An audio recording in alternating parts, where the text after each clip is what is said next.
mau mengadakan kajian di masjid, kemudian masjid itu menetapkan impaknya.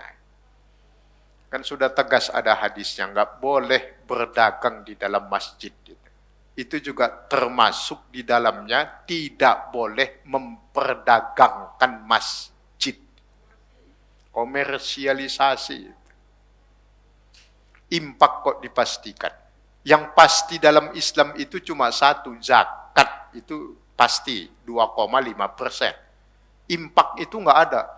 Bapak Ibu impaknya 10.000 ya satu orang, berarti bukan impak dong namanya. Impak itu ya sukarela, namanya sedekah ya sukarela berapa saja. Nah, kalau ditentukan kadarnya itu namanya zakat. Sekalian aja pengurusnya ngumumin. Semua yang ikut pengajian hari ini harus bayar zakat. Kalau nggak bayar zakat nggak boleh pulang. Nah, itu harus jelas urusannya. Tinggal kita kasih tanda crash saja. Orang gila emangnya pengurusnya kan gitu. Nggak boleh, itu termasuk komersialisasi masjid. Loh, ini kan salah satu bentuk usaha. Ya kalau mau buat usaha itu buat usaha yang jelas. Ya. Usaha, unit usaha masjid mau buat koperasi, ya buat aja koperasi. Tapi jangan dikomersilkan pemakaian masjid itu. Ini masjid dipakai kok dipungutin. Kalau mau pakai aula masjid masih masuk akal. Ini kan bukan aulanya yang dipakai. Dan kita juga mengkritik, termasuk saya orang yang paling nggak suka kalau masjid itu punya aula kemudian melekat ke masjidnya, disewakan untuk kepentingan umum, salah satu bentuknya pernikahan. Karena saya pernah melihat dengan mata kepala saya sendiri, di bawah pernikahan, di atas sholat. Udah azan zuhur, di atas azan, di bawah dangdutan. Salah mempergunakan. Dan itu sangat rentan. Makanya lebih baik, kalau memang mau buat, ya dipisahkan dengan bangunan masjid itu. Ya masjid punya unit usaha, silahkan. Bagus. Biar kuat finansialnya masjid itu. Tapi jangan komersilkan masjidnya itu. Gak ada ceritanya orang mau ibadah di dalam masjid disuruh bayar, itu gak ada. Udah kayak masuk bioskop kalau gitu. Masuk bayar. Ya kalau mau impak saja, gak usah ditentukan tarifnya berapa. Gitu. Anda boleh ngaji di masjid saya, tapi harus bayar sekian. Nah itu. Ya berapa impaknya ya nanti diserahkan oleh pengurusnya kan begitu. Tapi subhanallah, inilah.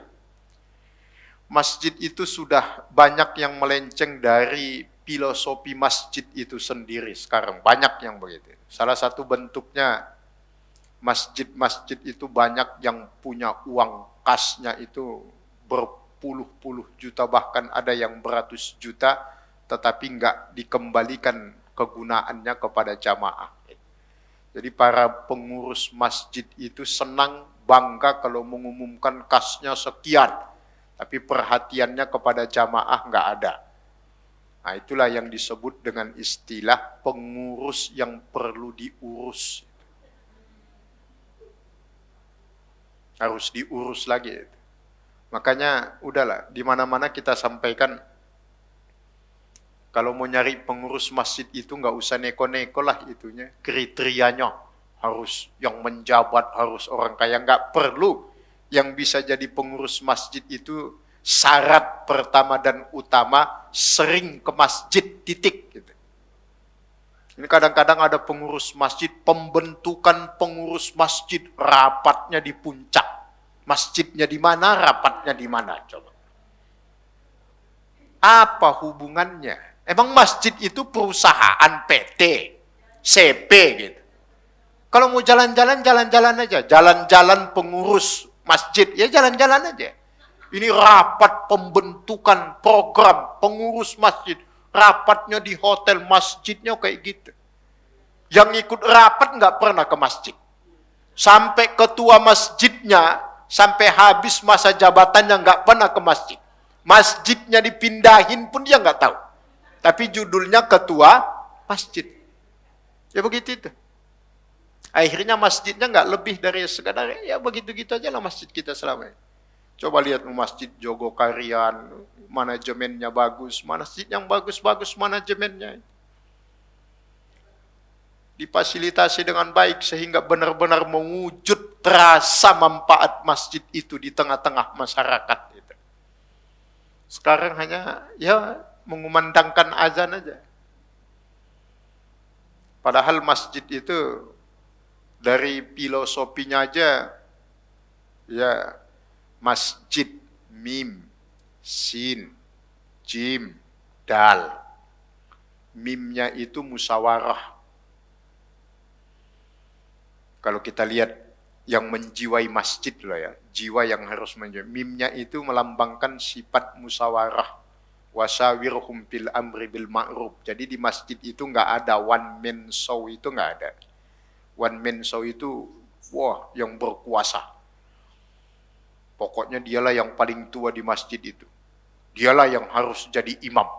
Ada yang muda, yang bagus bacaannya, yang hafal Quran, nggak boleh karena belum tua. Yang penting imamnya harus tua, walaupun bacaannya pas-pasan. Itu one man show namanya, nggak bisa begitu. Masjid itu jiwa pertamanya ya musyawarah. Siapa yang lebih mampu ya dia yang harus maju jadi imam. Tapi kan banyak masjid kita begitu. One man show itu kan. Pokoknya kalau kata orang Tegal. Sinnya itu masjid itu. Sinnya itu sabilullah. Sabilillah, fi sabilillah. Masjid itu harus dikelola berdasarkan manajemen agama yang benar, manajemennya yang benar gitu. Berdasarkan agama. Masjid itu bukan milik pribadi, bukan milik yayasan, tapi milik seluruh umat. Namanya masjid, kan tempat ibadah. Dan jangan cari penghidupan dari situ.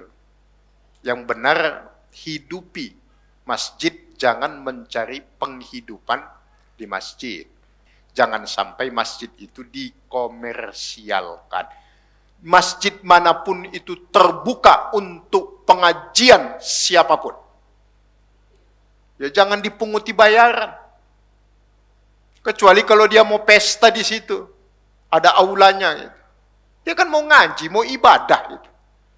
Orang mau ngaji ke masjid, kemudian dipunguti bayaran. Sama saja halnya orang mau sholat, kemudian diminta bayaran.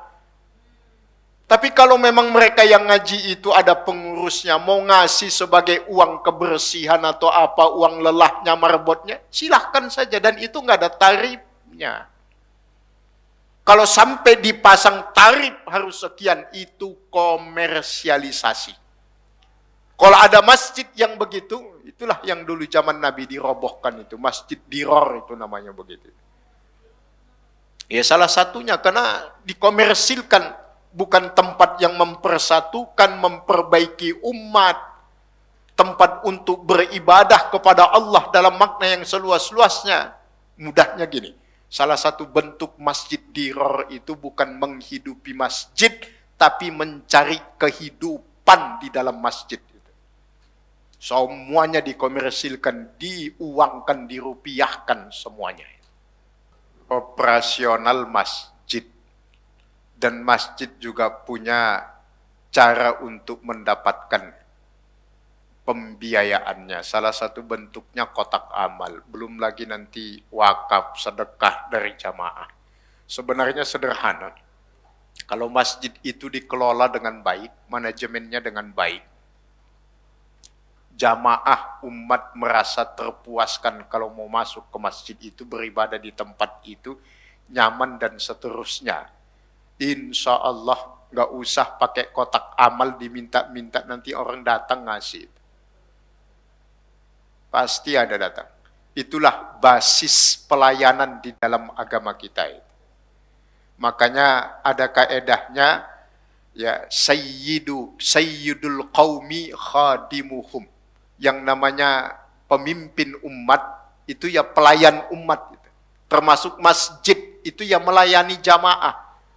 Pengurus itu dibentuk karena untuk mengurus masjid agar nyaman buat jamaah. Kan begitu. bukan untuk kepentingannya dia. Kalau pelayanannya sudah baik, dengan sendirinya orang masuk kotak amal itu, gak cukup cuma uang kecil itu.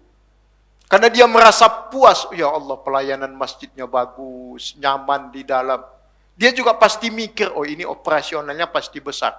Lah ini ngomong dong operasional besar, pelayanan gak ada.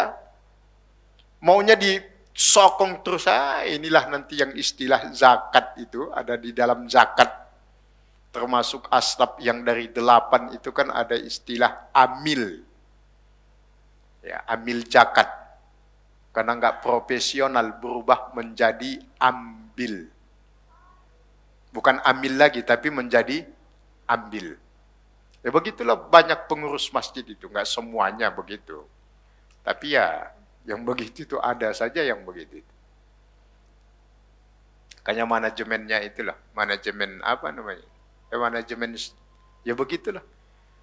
Yang harusnya masih harus diurus, malah diangkat jadi pengurus. Ya gitu, akhirnya ngurusin yang bukan urusannya. Keluar dari tupoksinya. Butuh operasional, butuh ini. Ya kalau dipergunakan untuk kepentingan yang lain. Ngaji itu kan juga bentuk syiar agama, kewajiban kan. Ya sama aja kalau orang mau ngaji dipungutin bayaran, sama aja orang mau sholat dipungutin bayaran. Yang penting kan izin permisi baik-baik kan gitu. Kok dipatok ini ada uang operasional. Itu udah konsekuensinya itu.